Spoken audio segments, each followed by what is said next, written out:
June 24th to 27th, I'm going to be doing an extended workshop on supernormal powers in Mount Shasta. Very rarely I do an extended program like this. So this is a rare opportunity where I can spend a lot of time with you explaining what goes on in the process of developing supernormal powers. It's just purely labor. It's very labor intensive. But the labor is a labor that is going to pay off. There is no gain without pain, is the common saying. But once you have gained this power, then everything moves very quickly. That's why the yogis took the pain to go to the Himalayas and sit there forever. Why? Because once they get the power, then everything is just a matter of thinking about it and manifesting it. Just think and manifest is the philosophy behind the Yogic's plan to manifest through supernormal powers.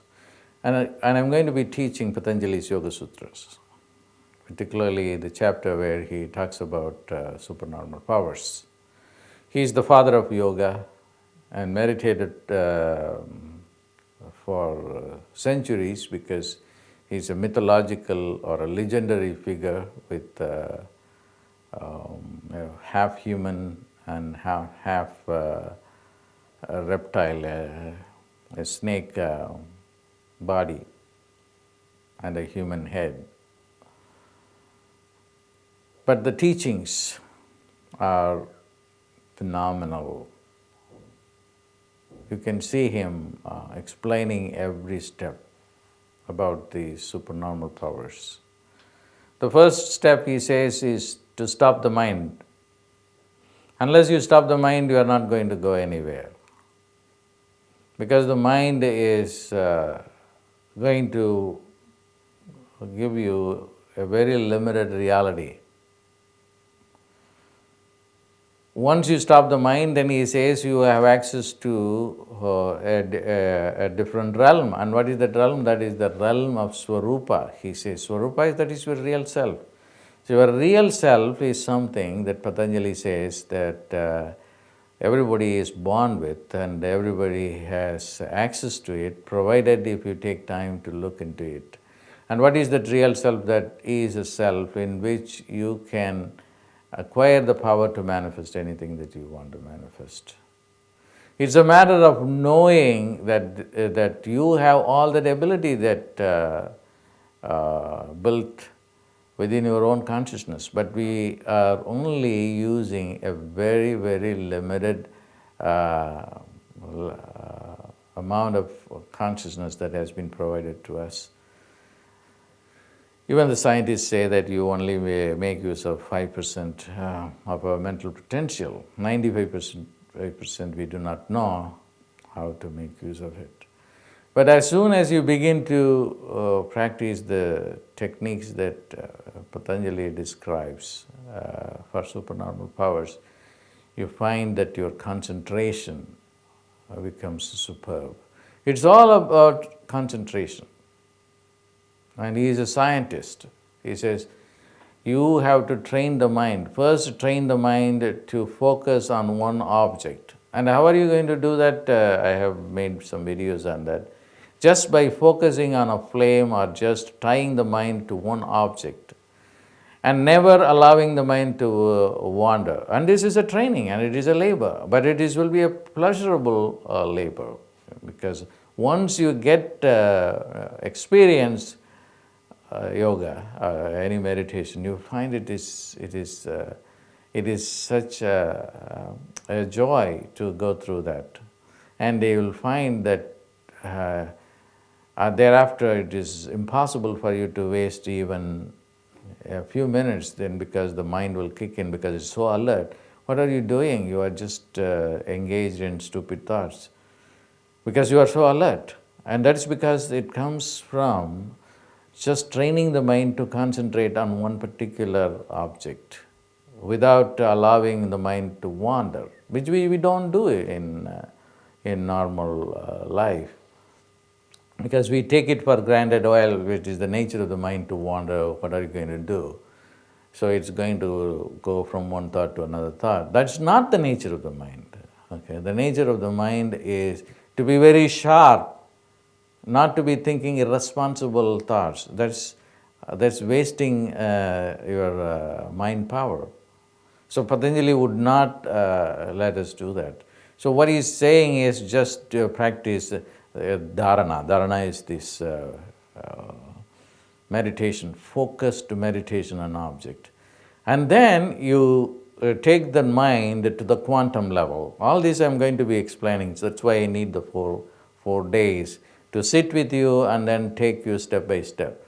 And in the quantum mind level, the gross mind becomes a very refined mind.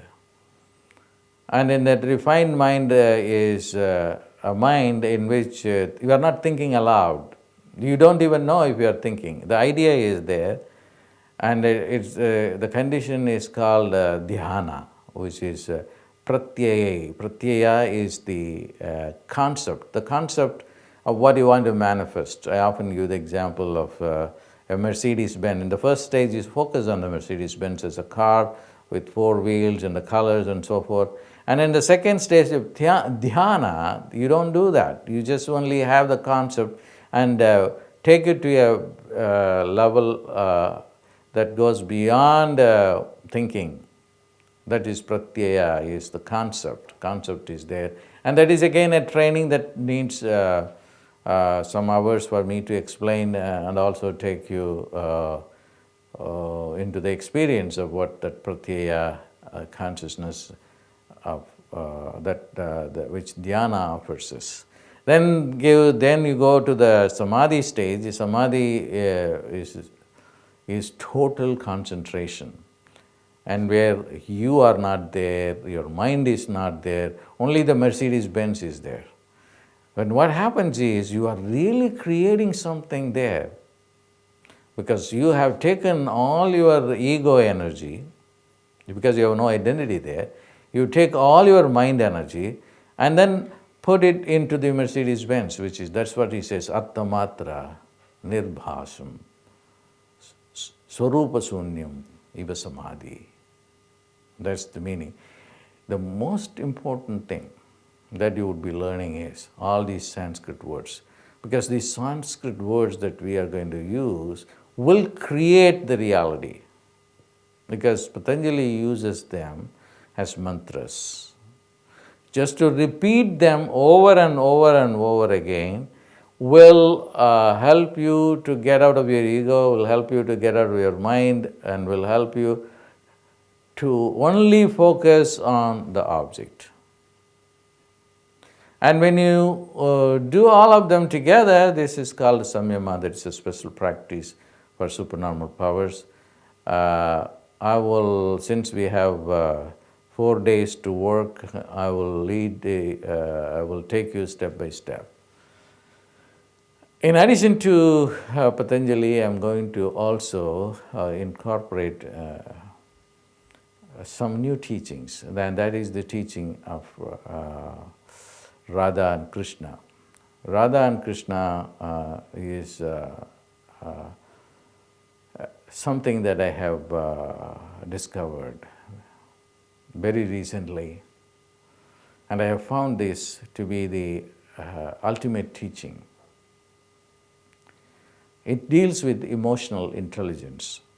Emotional intelligence or heart intelligence is better than the intellect or the head.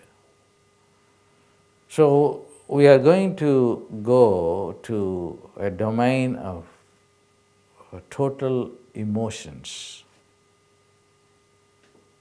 because emotions are the prerequisites for creation. Emotions give you the desire. And without desire, you cannot manifest. The problem with most of our religions is they all say desire is bad. Desire is evil. So if you desire, then you will get into trouble. So be satisfied with whatever you have. Now I'll give you an example. There was a woman who had a couple of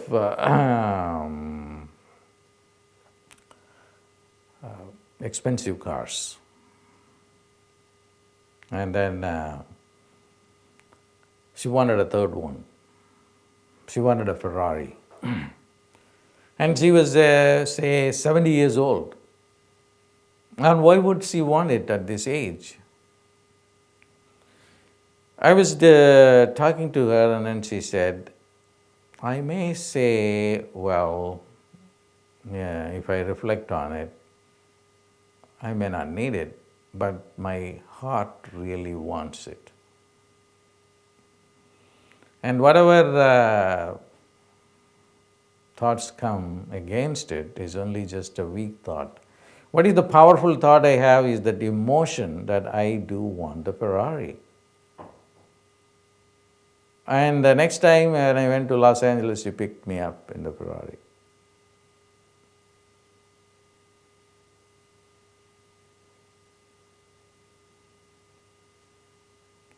So what is important here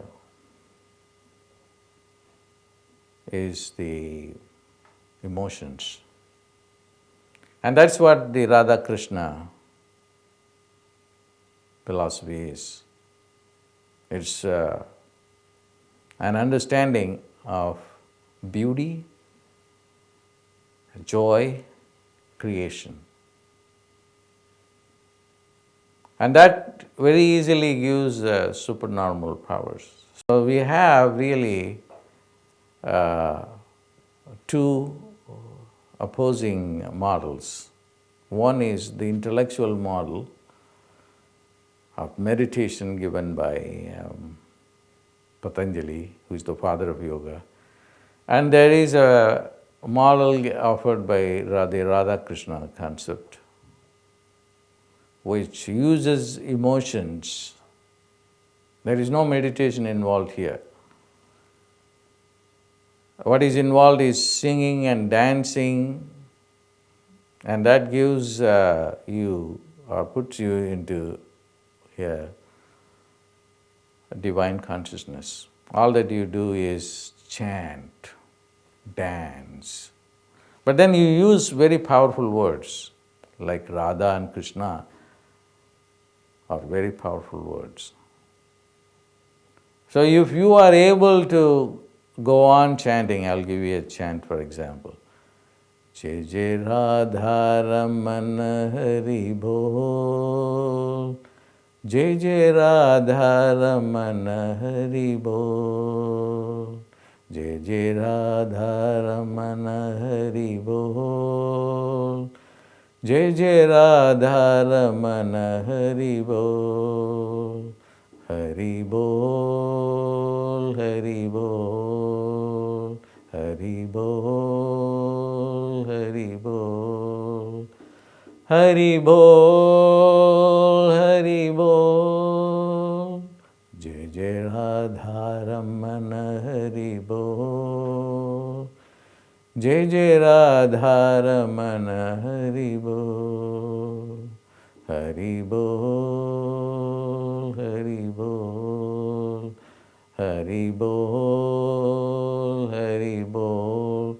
You just repeat this over and over and over and over again. Even if you are doing other things in your life, you just do it, and then when you concentrate on it, you go to a group of people and join with them and then sing this all the time. So what it is going to do is, these phrases that you are using are going to put you in a state of mind that you will acquire the supernormal powers.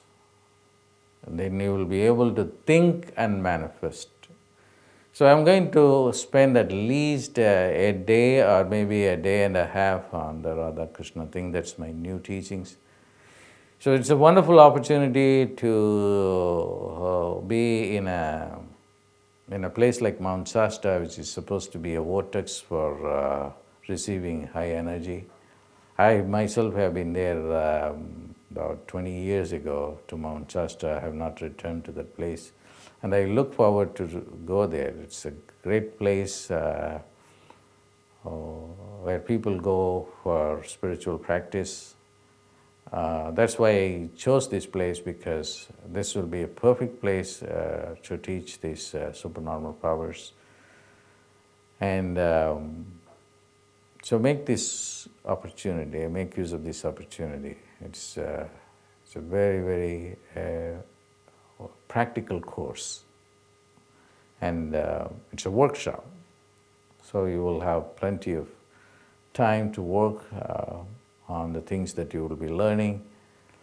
So I personally look forward to it. So see you in Mount Shasta.